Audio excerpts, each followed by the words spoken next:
Welcome back, Mr. Taylor. This is part two. Um, just wanted to connect with you again.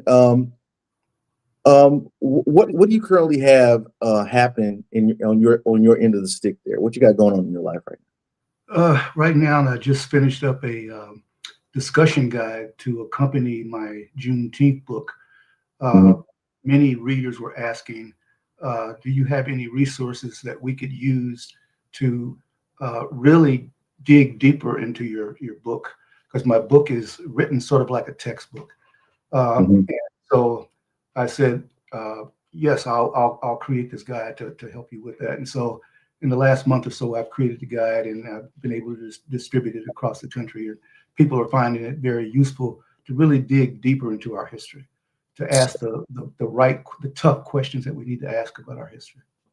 Yeah, that's wonderful. I was thinking about you, and I was like, man, I wonder if he has any cue cards, something like that, a game even that I could play with my kids. You Mhm. know, um, is there any of that in the backdrop there of So ideas? years ago, I had a black cultural card game, and Mm, I used to distribute that to college campuses. And when I go give talks, we'd play those games, and people would try to guess a historical figure or figure out a particular slang in Black culture. And so, yeah, I've done that. I've had calendars, I've had all that. And there are some people nationally that are selling those games, but I sort of stepped away from that and got into books and films. okay, all right, very cool. Just to iterate, your thoughts on the importance of Black history. Um, what why is Black history important? Oh, it's because it's world history. It's fundamental to world history. And the reason that I wrote Juneteenth, the book, was to preserve our history, because we're at a time right now where Black history, as you well know, is under attack. You know, books are being banned. Politicians are rewriting the past to say that slavery wasn't that bad. They say we should move on, and that teaching the truth about our history is divisive. But when they ban our history, they bury our truth. And without truth, freedom becomes no more than a promise. And besides, if they ban the truth from our schools, we're going to teach it in our homes, our churches, our community organizations, because our history is too consequential to be erased. Yeah. Um, you know, I want to learn more about you as a person. So I want to veer some questions that are directed around you a little bit. Um, can you tell us who you are at your core beyond the book writing, beyond your career? Who are you at your core? What are some fundamental things about you that make you tick? Well, I strangely, I had an AI prompt asked me a series of questions so that I could sort of get deeper into who I really was, Mm, and it surprised me because you had to answer the questions, you know, honestly, candidly. You mhm, couldn't bull, and so having answered those questions properly, it said that I was a truth teller. I was somebody okay, who believed in uh, all people are connected. I believe in the beloved community that Martin Luther King talked about. mm, Um, and I believe that people should have fundamental human rights, fundamental freedoms, and fundamental things that would enable them not only to survive, but to thrive. And so basically, uh, the word that I would hopefully people would say about me after I'm long gone was that he was a kind man who was concerned about others. mm. Um, you mentioned a couple seconds ago that you use AI in order Mhm. to you're older generation, Yep. and I was a little bit shocked when you said you start using AI. I was like, I'm not quite sure the spread and reach of Chat GPT and those type of technologies to the older generation. Yeah. Um, how are you using AI? I'm curious, I, a little I, bit curious. I use it literally every day as a personal assistant. But, Wow. but not only that, I go out and I'm like a cheerleader. I try to get as many Black folks, especially and people of color, to use it because it's like having a car and you're still riding a bike. And I want all of us to be able to ride that bike. And so I've been promoting it for almost since it came out. And so, Wow. and I use it, like I said, for letters, speeches, uh, scripts, you name it. I use it. I even use it to describe, help me work out problems and around the house. If I can't fix something, I'll ask AI. So it's my personal assistant. Wow, that's amazing to hear, and it's almost a little bit scary the level of adaptation that is transcending, and as far as the reach that it's and the accessibility and even ease of use. I would think that those of your generation would be completely lost as it relates to this new technology that's out there. What are your thoughts with regards to older generation accessing this type of technology? Oh, I think when elders like myself realize what it can do, then they embrace it. And Mm, if like, I don't care who comes over my house, I'll bring them upstairs to my office and show them how to use it. Like mm, last month, there were two people my age in their 70s. They were skeptical. Oh, you might have shown me this, but it's not going to be all that. They couldn't get away from the screen. I showed them how to do. One was a ballerina. She has a ballerina studio in Detroit, mhm. and to put together a booklet to show the different moves. I showed her how to do that in about 10 minutes, and so she was just blown away. And so Wow. everywhere I go, whether it's the Black Business Chamber or you name it, I encourage folks to use it and incorporate it and integrate it into their lifestyle. I'm so impressed. Yeah. Pleasantly impressed. Shockingly, is very, very, very shocked. Old dogs can still learn new That's tricks. right, 100%. Um, do you think that this AI is going to change, can and is going to change generational access to information? Oh, without a doubt. But this country is already behind. The leader in AI is China. Mm, China requires K through 12 to be studying AI. what? So you got a whole country learning this stuff. And so when you see the robotics they have, when you see the high tech in their buildings, in their roads, in their schools, it'll just totally blow you away. And the good news is China is uh, transferring some of that knowledge to some of these African countries. Mm, Whereas the United States, we transfer military bases. We build military bases and we rip off the resources. But at least China, when they get the resources, they're putting an infrastructure in place. And so China is the leader right now in terms of AI. how long do you think it'll be before AI becomes fully integrated in society? Oh, it's like when it first came out a couple years ago, uh, and the changes that have happened just in 2 years, that's like 50 years in our lifetime. And so another decade, everything will be AI and part of AI, and it's happening as we speak. So without a doubt, and I just want to make sure that the third world countries and poor communities are not left out. Yeah, there's definitely going to be that race, and it's people who have, I mean, really, access to artificial intelligence is at this stage no different than getting access to the internet, and having access to a computer. It's about that close in reach, and so it's really, I mean, it's not like you have to. I mean, the standard computer is like $250. You can get a decent computer these days for $250. And Yeah. if you go to any public library, you can pretty much get free internet Yes. wherever you go. So that reach there should be closer, you would think, with regards to it, the more impoverished communities having access to the technology. Yes. Yeah. No?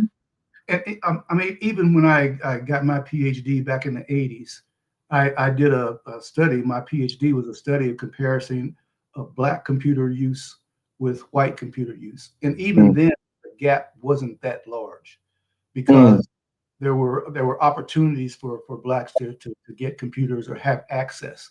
And so a lot of your influencers in AI are Black, which I'm very proud of. And yeah, no kidding. if you ask me, the African country that is the most advanced in AI would be Nigeria. And Mm, they have government invested in it as well. So it is happening around the world. yeah, yeah. Let me shift a little bit. More zooming into you. Um, let me see if I can answer this question. What has life taught you the most? You're in the fourth season of your life, I would imagine. What lessons have you siphoned out of life that is pertinent to the next generation? Well, I think one is that you have to believe in yourself and believe in your potential, and again understand that we're all connected.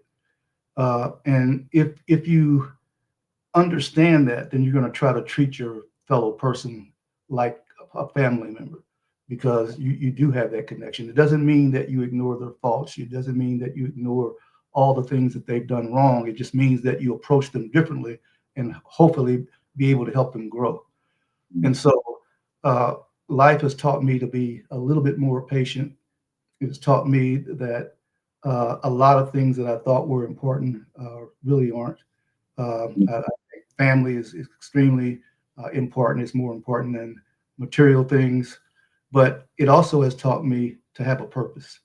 And so if you have a purpose, your job doesn't really become a job. It becomes more like a movement. It becomes your mission, your Yeah. call. And so I think those are some of the things that I've learned. Um, you know, from a masculine perspective, um, what advice would you give men today about communicating emotions without feeling weak? Yeah, I think it's okay for men to cry. It's okay for men to show emotions. All that means is that you're human. And in fact, you need to let that out because men, we bottle our emotions up. We don't express ourselves like we need to. We don't cry a lot like our counterparts do. And so we die earlier. We have more diseases and high blood pressure and all those other kinds of things. And so if we allow ourselves to be vulnerable, it's not only good for our health, but it's good for our families, our contacts, our relationships. So that would be my advice. Yeah, I was listening to an interview from I believe it was Shaq that was saying it, and he said that he doesn't tell females how he feels, or he doesn't tell females his burdens. Sure. He says it's not his job. His job is to be a provider, protector, and Yeah. that telling females his emotions sort of is futile and even sort of messes up the relationship by putting the burden on female that she's not capable of handling or something like that. Yeah, Do you that's believe is that that's a old, real? that's old school and it's outdated. Women probably were the first to step on this planet. If anybody can carry a burden, uh, it's probably a woman. And so for us to talk down like that to a woman, it's and Shaq should know better uh, because he has a mother, he has sisters, he understands. Um, but no, women can carry any burden that a man can carry. Do you feel like women are capable of handling men who are capable of, you know, I can understand Shaq's statement from the standpoint of um, one thing I try to teach my son is learn what it's learn when to be emotional. That being out to this environment as a male, in particular, you can't be as emotional as a female. Like, and then hopefully that's not chauvinistic, but I'm trying to teach him somebody's got to be the rock. And my belief system is that men were wired a little bit more differently emotionally than women. That we're not the same. We're not the same emotionally, and we should not react to things the same way emotionally. that it's at a certain point, there's a stop point where in my masculinity, I learned that even though it's okay for a female to experience that realm and range of emotions, I may need to put a stop on it to help be the balance in my household. Is that relevant? Is that relevant philosophy? Or you get what I'm saying? Yeah, Um, if it works for you.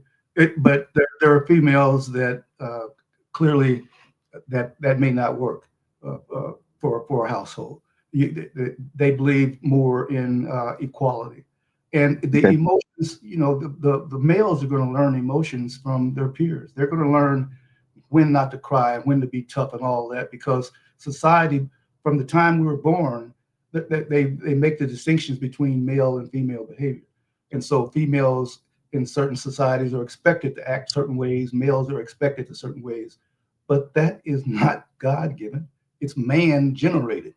And so when we understand that, then we can change our behavior so that we both can be emotional at appropriate times. I don't mean crying all the time. I just mean if it's appropriate, you let your female know I'm hurting, and and Yeah. and and she can let you know I'm here for you. But But do you, you don't have to be macho all the time.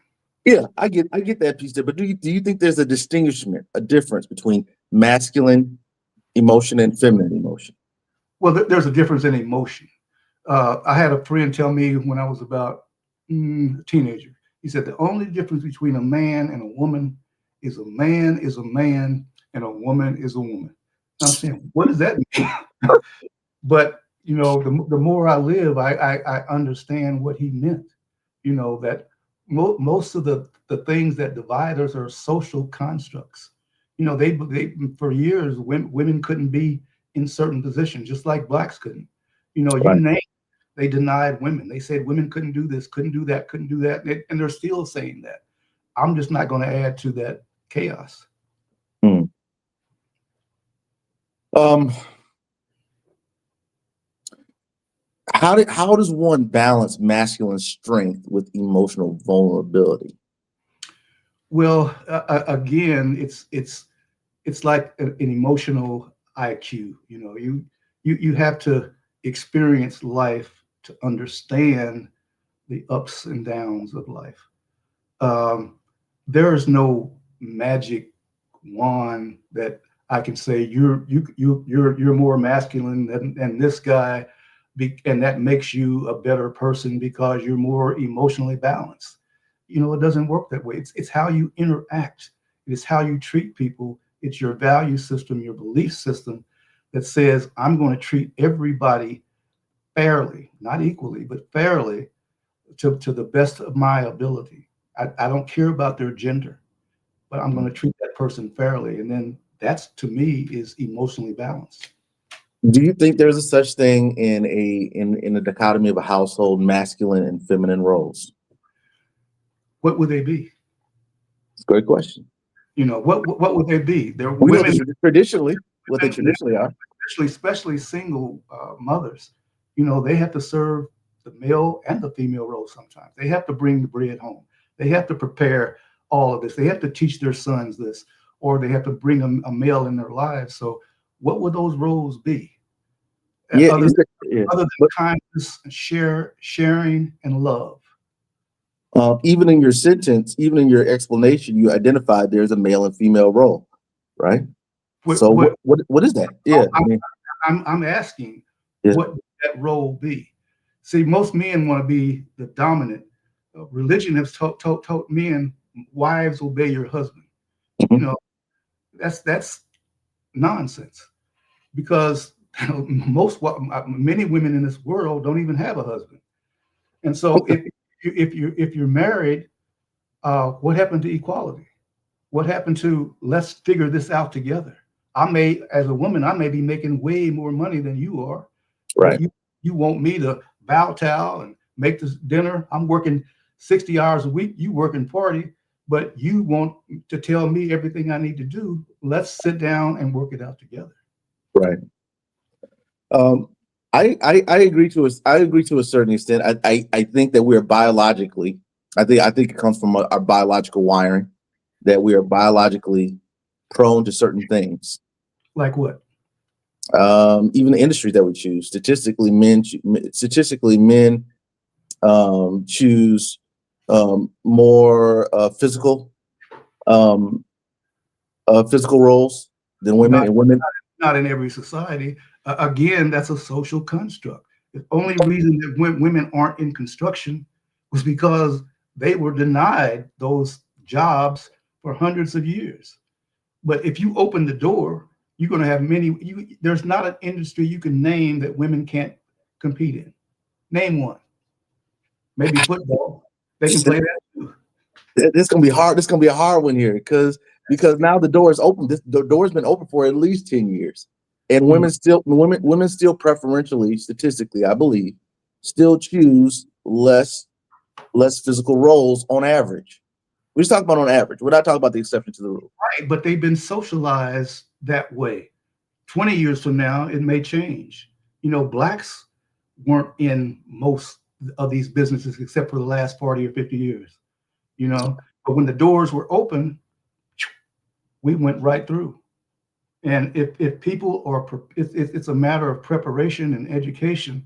And if women get the same treatment as men, I think they will be able to achieve and excel just like men. I believe so to a degree. Like you're never going to see a female in the NBA. It's just not going to happen. But they have their own. They, Yeah, they don't. but there's a distinguishment though. That's the question should be: can they play basketball? Not compete against men.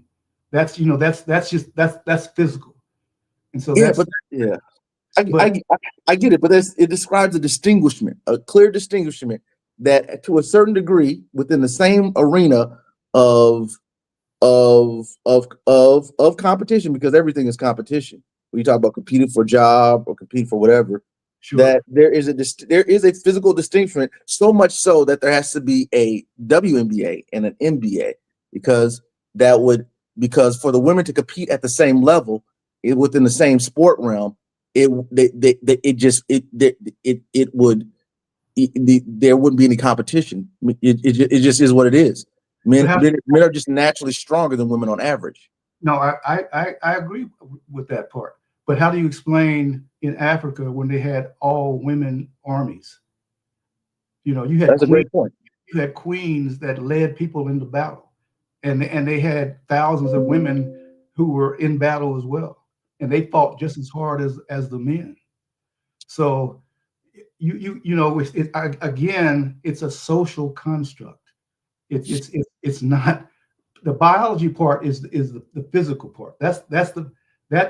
I would agree there is a distinction because that's biology, but intellectually and all the other stuff, you have to prove that to me. I agree, but I do think there's we're going on a huge rabbit hole here. This is good though, because this is young. This I love your take. I really do. I love and appreciate your take on this, because it actually contradicts a lot of black masculine conservative type of ideology, which is which is very much very I find it endearing. Now there is a little bit of a reality or a little bit of dissonance that I have towards it, in the fact that yeah, you may have black female armies, but for the most part, military is a male dominated sport. Just no different because of the physicality of it. Well, in You, some you're just not gonna get rid of that. You're just not gonna get rid of the idea that men are stronger than women. no, that again, that's the physical part. But name a country from Israel, which is committing just atrocities in Gaza. The women have to serve 2 years just like the men. I mean, there are so many countries in the world that women serve in the military. But to me, that's not even the question. The question is, what do you do with this information? So what if men are stronger? What does that mean? Women get to be discriminated against because men are stronger? What does No, that, what does that mean in practical terms? I think it starts to determine the sociological acceptance of certain roles. Like if I am naturally stronger, I may have more of a instinctive preference towards roles that fit within those capabilities. Whereas if I don't have those same type of capabilities, I may fit within a role that fits more towards other particular talent capabilities that I have that men don't naturally traditionally have. Like I would say that men might be biologically stronger, but women have a stronger nurturing component that I don't think a male could ever replace. There's that thing that comes from a woman having a child that I don't think that a man is capable of duplicating to a degree. Well, but That's my bias. Yeah, but I'm assuming that your belief in God and your let's say picture of God is of a male. Am I right? Yes. Okay. That's an accurate statement. All right. And would you say that male is nurturing? And probably more nurturing than a woman. I struggle with that. Well, I mean, no, I would say no. I say traditionally no. God is not more nurturing than a woman. So here, let me give my extended commentary on the gender of God. I believe that God is expressed as a male. He's expressed from a male in the Bible, but I believe that he's neither male nor female technically. Let me give that extended commentary because I think that broadens up the nature. That if God is in fact a male, then wouldn't he? I struggle with the concept that God is a gender in the first place. I struggle, no more than I struggle with the idea that God is a particular culture. I think that he is expressed in the Bible as he, but I don't know whether that is a definitive, accurate description of who he is. Well, that means you which I would encourage, you question the Bible. Of course, all the time. All right, that's encouraging. So, but again, getting back to the male female thing, I mean, what difference does it make unless it leads to some kind of discrimination? Because we don't need any more.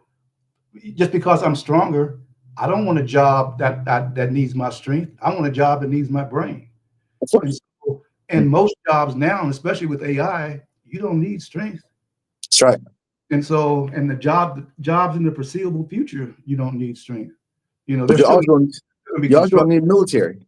You're always going to need force. You're always going to need strength in some type of way, just as much as you're going to need certain components. I think here's where I admire you and where I distinctly go over, in my road here. I admire the idea that I 100% admire your concept of equality across the board because I do believe in that. However, I just naturally think I just think that there's just some things you can't ignore human nature, that there is a difference between a male and a female. And then what does that look like? What does that look like on a societal level, those distinctions? How do those differences play out is from a sociological perspective? Does that make sense? Like to say that there's this equal board is to say that there's no distinguishment between a male and female. At some point, there's a divide. And I'm saying that the male created the divide. I'm saying in Western societies, it was men who created the divide, created the masculine role. We weren't born with these roles. We were born into these roles. And so that's the distinction that I would make. And so you go to earlier societies, especially whether it was in Native American society where equality was the practice. Okay. You go to Africa, you go to Asia, all these societies before the Western world came in, you didn't have that masculine and feminine division like we do in the Western world. But we have it though. It is a very strong and long-standing expression of societal's movement, right? But how do we change it? I mean, I believe in social competition. I believe that barriers should be broken. I believe that you should create space for equality. I believe that technology is going to bridge that gap and create equality across the board. I 100% believe that. I believe that technology in particular is going to help decrease that divide per se. But also, I'm also not foolish to believe that that our differences are going to create natural tendencies that are out of me and your control. No matter how well we try to equalize things, there's always going to be a difference between a man and a woman. Well, of course, because that's the attraction. We have to have those differences. You know, that's part of nature. That's part of our physical makeup. But other than that, we can't create a separate set of circumstances for people because of their gender, because of their race, because of their religion. That's all I'm saying. Yeah, no, absolutely. I don't think you should create it. I do think it's naturally created. That would be my argument. Yeah, and I don't think that's, you can avoid. I hear you. I don't think you can avoid. I don't think you can avoid the competition. I don't think you can avoid the natural tendency for genders to war against one another as they've done for ages. And that's where I would disagree because I think again the Western world that was their concept. But Okay. if you go back to the Native Americans and African tribes, they didn't have that same concept. Yeah, this is what I appreciate about this conversation because it encourages me to be more culturally aware of not just American culture or not just particular parts of global culture, but to understand how those lines are blurred through fully immersing myself in cultural education. This is a wonderful conversation that at least promotes me. I hope it promotes the listener to be more culturally educated, which is part of your mission anyway. Absolutely. Because if women would have defined our society, I guarantee you it would have been different.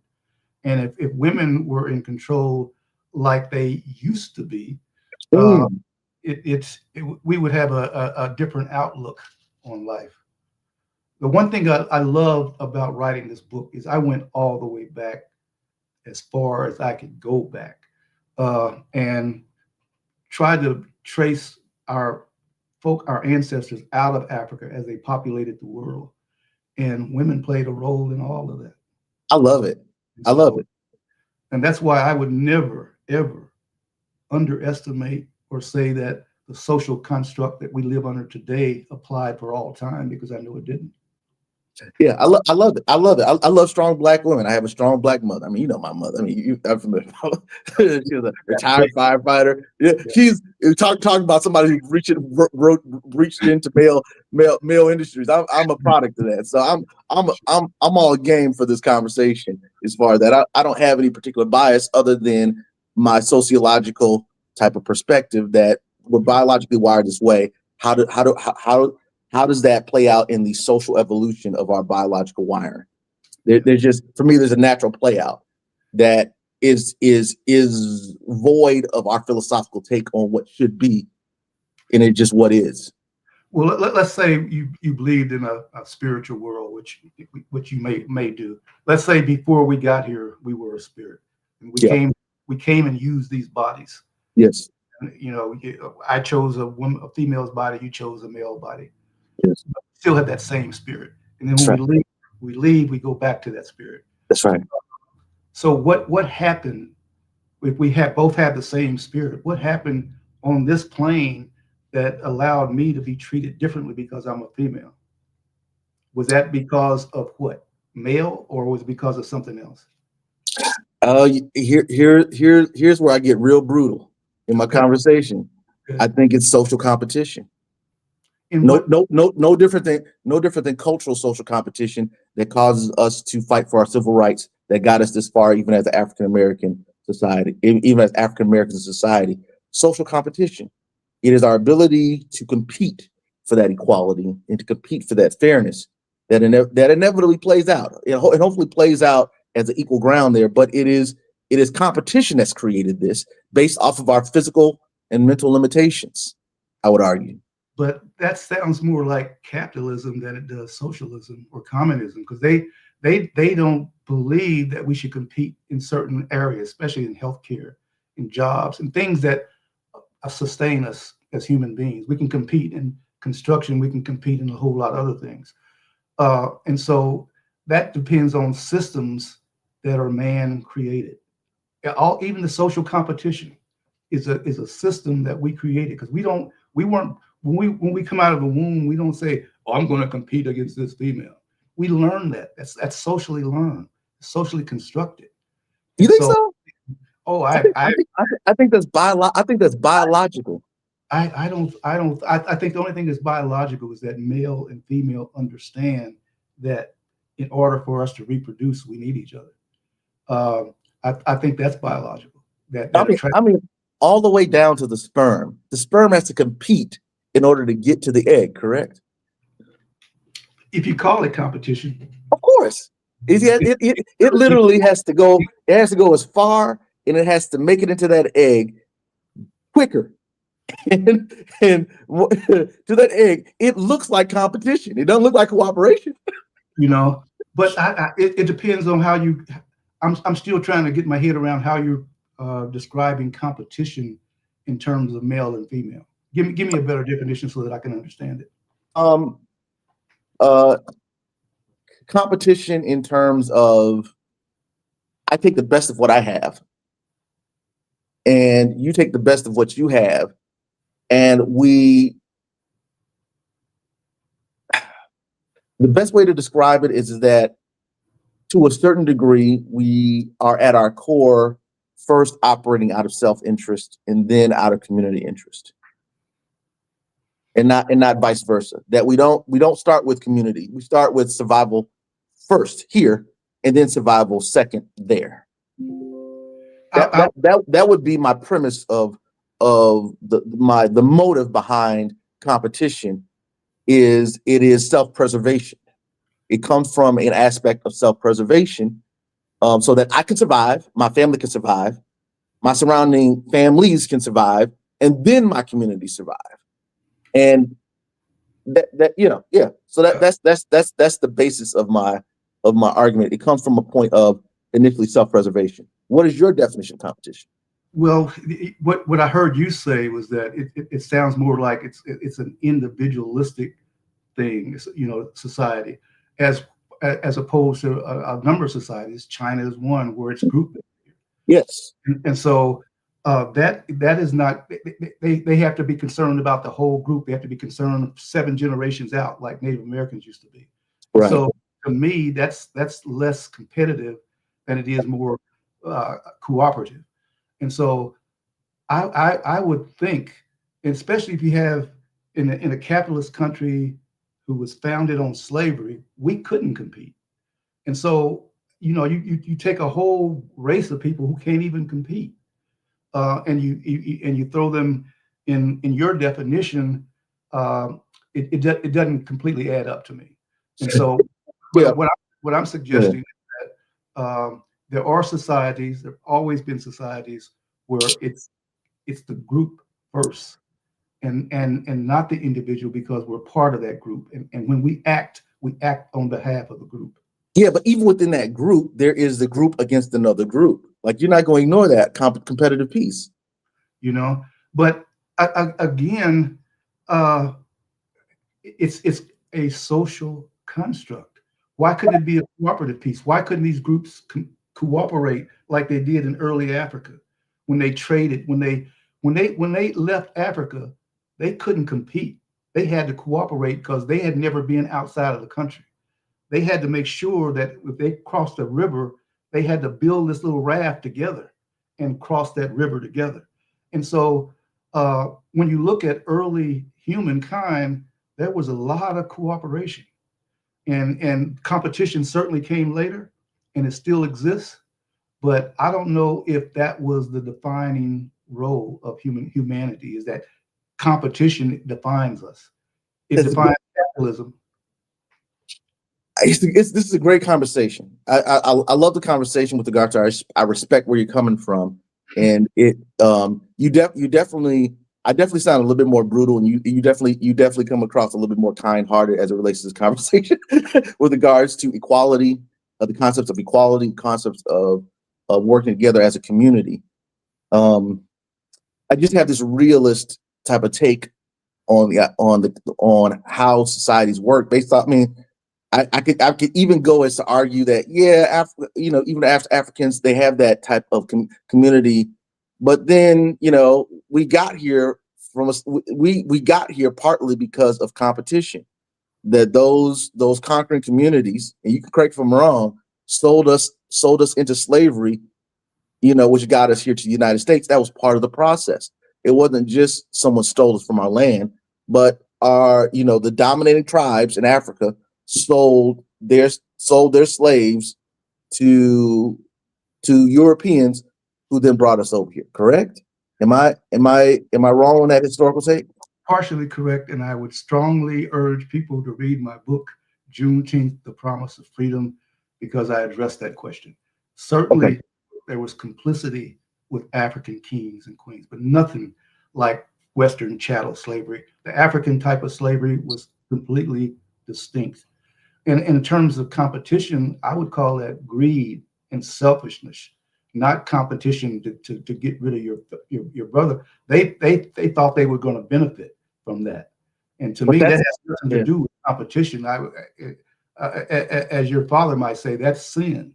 That has nothing to do with competition. And so, but you got what again? I don't think we should be defined by our. We have a choice. We can compete, we can cooperate, or we can do other. And I think a capitalist society is always going to compete. Always. That's their definition. Take your mind. As long as I get mine, I'm fine. But there are other societies, other philosophies that say if the group doesn't, we can't rise together. If only one can rise, then that's capitalism. That's not what we are about. Oh, there's so much juicy gray area in this conversation. Sure. I was just listening to the National Black Convention, the old when Mr. Farrakhan was getting down in this conversation. I was listening to that over and over again for this past week, and they were talking, and it was during the era where Obama got voted in, and I think he was on the second term. Black people were not happy about it. They were challenging his leadership, and they were challenging him not standing up for the Black community going into his second term. Yeah. And Obama had the coin phrase that what is it? A rising ship lifts Oh, a, yeah. a rising tide lifts all boats, something like that. Yeah. Um, and it's alluding to what you're talking about, just in a very skewed way. The idea that just because that you cannot, in today's society, it has so many complexities that you cannot be fully capitalist, nor what's the term? I don't want to use the more radical term, but You can use socialism. You cannot be excessively capitalistic and excessively socialistic. That there is a blurred balance between the two that you And can't get rid of because there's already incorporated elements and that's and, from that, the and sense that's of the true. world. But you could have socialism for education. You can have socialism for housing. You can have socialism for jobs, socialism for healthcare. The things that you need as a human being to live, that can be socialism. And capitalism are the other things. But we have it all reversed in this country. If you can't pay the rent, you're homeless. If you can't pay your medical bill, you will die. And Right. so uh, all I'm saying is that all of that is man and woman constructed. And the way that we change it is that we destruct it as men and women. That's the only way we change society, is that we have a role in changing it, or we just accept it and say it's always been this way. And it's never going to change because it's always been this way. I disagree with that. Hmm. Yeah, I'm a huge my huge philosophical take in general is to ride the wave, to try to make the impact that I can within my circle, within my local government, within my local community, Hmm. but also not to negate riding the wave to create the most benefit for me and my family. And that's a combination of capitalistic and a bit of socialistic type of disposition. More capitalistic. I come from a capitalistic family system. Yeah, and I understand. And I'm in a capitalistic system too. I like making money, but Yeah, I also like making sure that people get a fair shake in life. And yeah, and that we help the downtrodden, and that we, put resources behind those types of efforts. Which is definitely a basis of Christian ideology, is to help the less fortunate, 100%. So Or I'm in full agreement. religion in general. A religion in general, that's right. Yeah, not just Christians. Yeah, but I've got the Christian slant. I'm a believer. Or Look. I'm gonna throw in my Christian 2 cent now. You're not gonna get me out of throwing my Christian 2 cent in. right, and I understand that.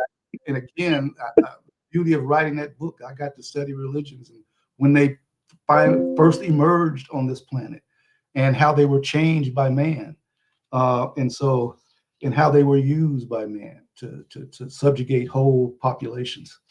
And so there's nothing wrong with the spirit, but the religion, I have some problems with that. I do too. I do not like man-made religion. I cringe against it, but it is that blend, because I don't think you could. That's a whole nother conversation. That's part 2, because I know you got that's part 3. That's part 3 to this conversation. Charles Taylor, you didn't realize it. But we're going into part 3 here of this conversation. Fine, I enjoy talking to you every chance I get, but I do have to leave at noon. I apologize. No. We are near our end here. It really only supposed to last 15 to 30 minutes. But thank you for giving me the extended time here, Mr. Charles Taylor. I just enjoy, Larry. I enjoy being with you, and I texted your father as soon as we hung up the last time. So no, it's good. Yeah, this is good, man. I appreciate your genuine, authentic, definitely this pure cultural energy that I just feel oozing from you. So I appreciate this conversation.